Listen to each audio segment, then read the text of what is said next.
Hi, my name is Tanner Long, and today I will be speaking to you about vehicle stops, vehicle searches, and inventory of vehicles. This will be done for my criminal procedures class.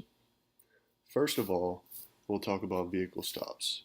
A vehicle stop is a form of a seizure, and the Fourth Amendment prohibits against unreasonable searches and seizures.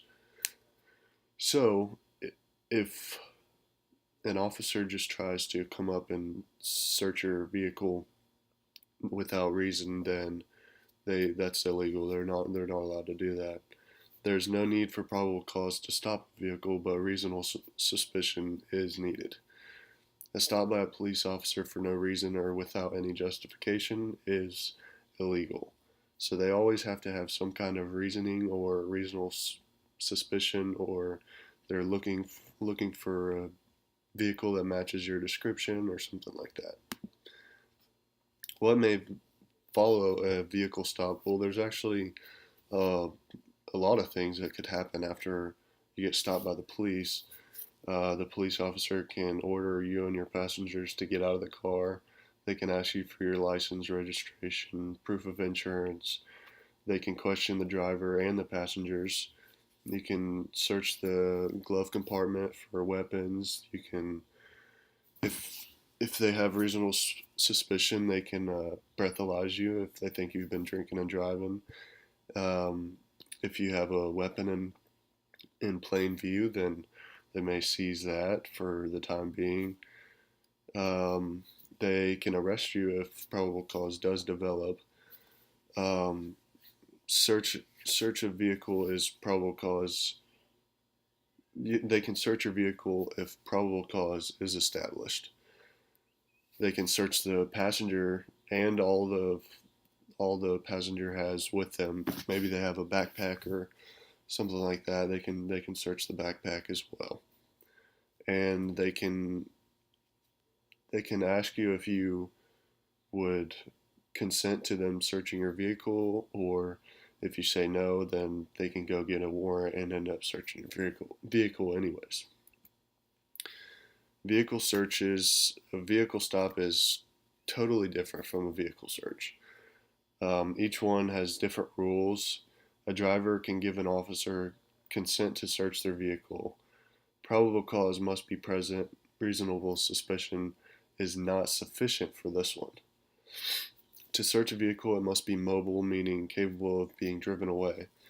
This means if the has one wheel on it and the rest are just sitting on cinder blocks, you can't search that vehicle because it's not mobile.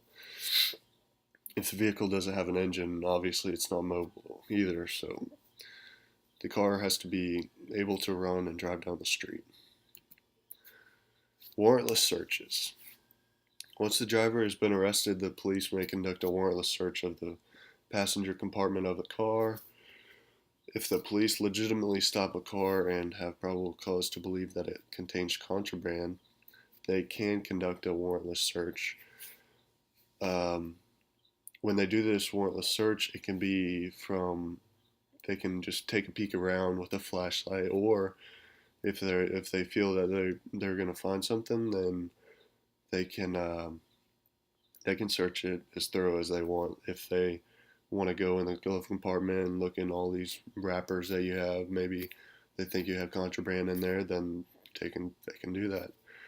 The police can search a container located in a car without a warrant, though they lack probable cause to search the car as a whole.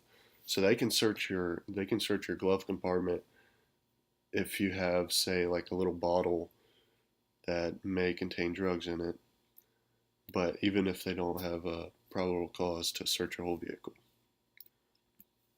Other valid car searches are in accident cases. This is when, like, a car must remain in the location where it's been in an accident. So say someone's been in an accident and they need to leave the cars where they are to prove who's at fault and who's innocent in this accident.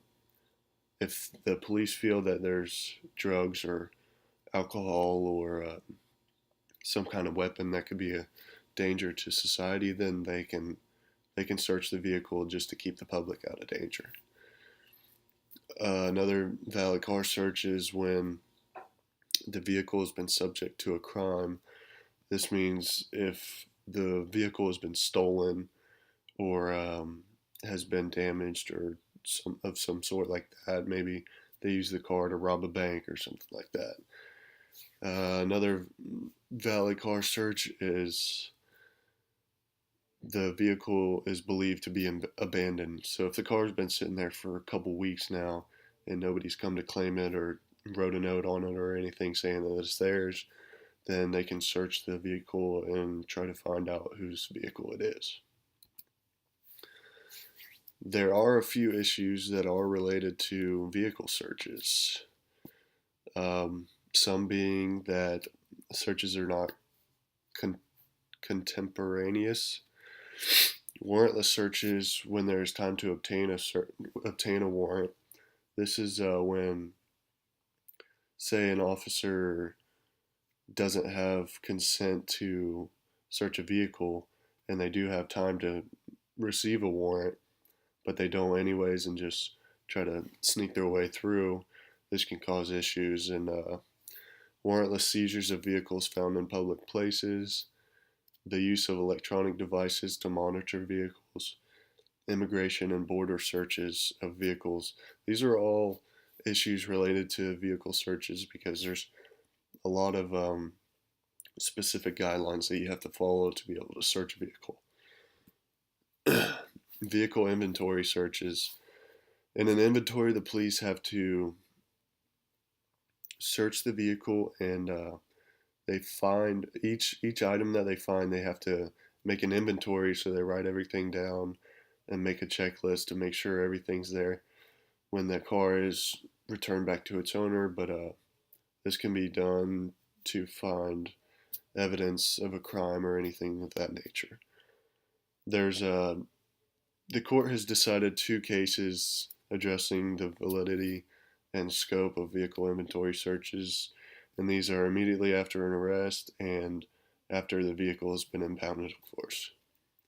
Because when the vehicle is impounded, they have to search it, usually anyways, to make sure that no one's going to be in danger.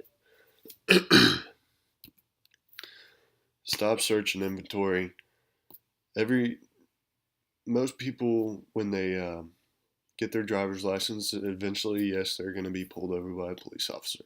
The most important thing you can do is to stay calm, stay collective, and obviously try to follow the rules, but don't make any sudden movements when the cop pulls you over because he may think you're reaching for a gun or trying to hide some drugs or something like that. And realize your rights. Know that you have the right to say no when an officer asks to search your vehicle. You have the right to tell him no. A lot of people think that the officer has the right no matter what, and he can always search your vehicle. This isn't true. Always know your rights, and if an officer tries to search your vehicle and you don't want him to, then say no, and he's going to have to get a warrant if he still wants to search it. That's all I have for you today. Thank you for listening.